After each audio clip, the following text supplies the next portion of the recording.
Class, क्या हाल चाल है बेटे आप सबके। अच्छा बेटा, आज का जो लेक्चर है हमारा वो है मैकेनिज़्म ऑफ ब्रीदिंग। जैसे कि आप देख रहे हो, ये किसी ओल्ड जो 10th क्लास का स्टूडेंट है वो उनकी बुक है। तो आप इस पर देख सकते हो 1 2 3 4 5 स्टार्स लगे हुए हैं। तो इन 5 स्टार्स का बिल्कुल यही मतलब है कि ये टॉपिक इंतहा से ज़्यादा इम्पॉर्टेंट है।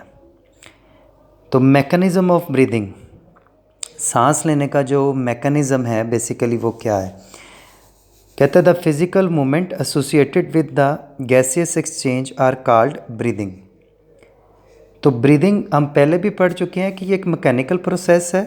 इसका ताल्लुक है बेसिकली जो फिज़िकल मूवमेंट होती है हमारी बॉडी के अंदर जब हवा अंदर और बाहर जाती है। तो वो आपको भी पता है कि जब हम हवा अंदर खींचते हैं तो हमारे लंग्स हवा से भर जाते हैं और हमारा जो डायाफ्राम है यानी पसलियां हैं वो बाहर को आ जाती हैं। ठीक है, इसी तरह जब हम हवा छोड़ते हैं तो पसलियों का डायाफ्राम अंदर को जाता है। तो ये एक फिज़िकल एक्टिविटी होती है। There are 2 phases of breathing, inhalation and exhalation. Inhalation कहते हैं हवा को अंदर ले जाना, एक्सहेलेशन कहते हैं हवा को बाहर निकालना।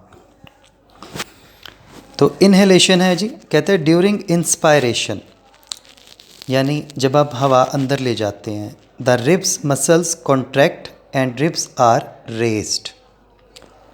उसमें बेटा थोड़ा सा ये होता है कि जिस वक्त आप ये अमल कर रहे होते हैं तो उस वक्त ये होता है कि जो आपकी पसलियों के दरमियान आपने कल पढ़ा था कि इंटरकॉस्टल मसल्स होते हैं पसलियों की हड्डियों के दरमियान, वो अंदर की तरफ खिंचते हैं। जब आप सांस अंदर लेते हो तो एक एक्टिविटी होती है कि उसी दौरान जो इंटरकॉस्टल मसल्स हैं वो अंदर की तरफ खींचते हैं, जिससे रिब्स यानी पसलियाँ वो बाहर की तरफ आना शुरू हो जाती हैं। इंटरकॉस्टल मसल्स अंदर होते हैं, रिब्स बाहर की तरफ आना शुरू हो जाते हैं। At the same time the dome shape diaphragm contract.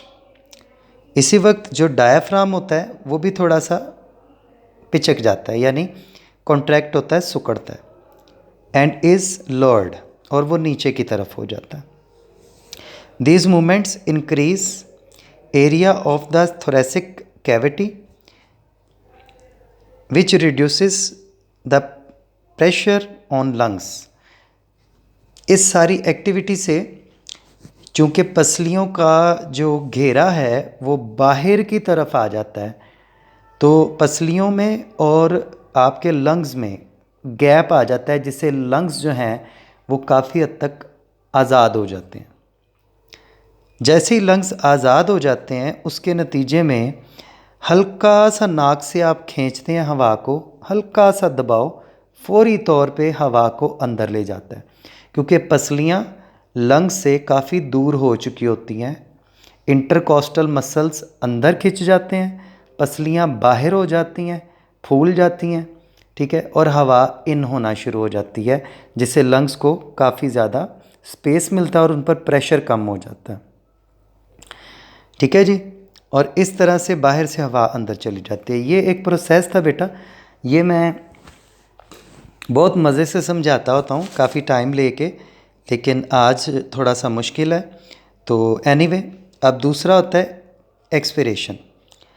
तो याद रखें कि जब आप हवा को इन करते हैं तो उस दौरान इंटरकॉस्टल मसल्स सिकुड़ते हैं और पसलियाँ बाहर आ जाती हैं, जिससे लंग्स पसलियों के से काफ़ी दूर होने की वजह से आज़ाद हो जाते हैं और हवा बग़ैर किसी प्रेशर के अंदर चली जाती है। इसी तरह एक्सपायरेशन यानी एक्सहेलेशन, जब आप हवा बाहर निकालते हैं तो उस दौरान क्या होता है, इससे सारा उलट प्रोसेस होगा। उसमें था कि इंटरकॉस्टल मसल सिकुड़ते हैं और पसलियाँ बाहर जाती हैं। एक्सहेलेशन में ये होगा कि इंटरकॉस्टल मसल्स वापस अपनी जगह पे जाते हैं और पसलियाँ सिकुड़ती हैं।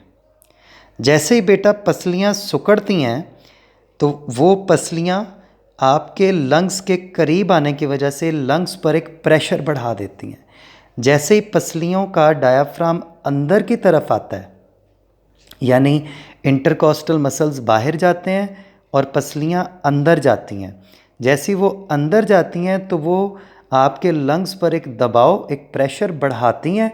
जैसे ही प्रेशर बढ़ता है, हवा फेफड़ों से खुद ब खुद बाहर आना शुरू हो जाती है। ये बिल्कुल ऐसे ही जैसे एक गुब्बारा हो, आप गुब्बारे को दबाएं तो उसमें से हवा बाहर आना शुरू हो जाएगी। ये प्रोसेस होता है बेटा जी आपका एक्सपायरेशन। ठीक है, कहते हैं after the gases exchange in the lungs the impure air is exalted out acceleration in acceleration. The rib muscles relax, देखा इंटरकॉस्टल मसल रिलैक्स होते हैं और रिब्स जो हैं वो वापस अपनी जगह पे आती हैं और ओरिजिनल पोजीशन पर। जैसे ही वो ओरिजिनल पोजीशन पर आती हैं, वो आपके फेफड़ों पर दबाव बढ़ा देती हैं। increases the pressure on lungs, the lungs contract and the air expelled out। ये 2 टॉपिक हैं पुत्र छोटे छोटे से। आज इस बुक को मेरे ख्याल में 5 साल या 6 साल हो गए हुए हैं इन हुए हुए, तो मैंने इन दोनों के बगैर कभी पेपर नहीं देखा। तो बहुत अच्छा सवाल है, तगड़ा याद करना इसको। अल्लाह हाफिज़।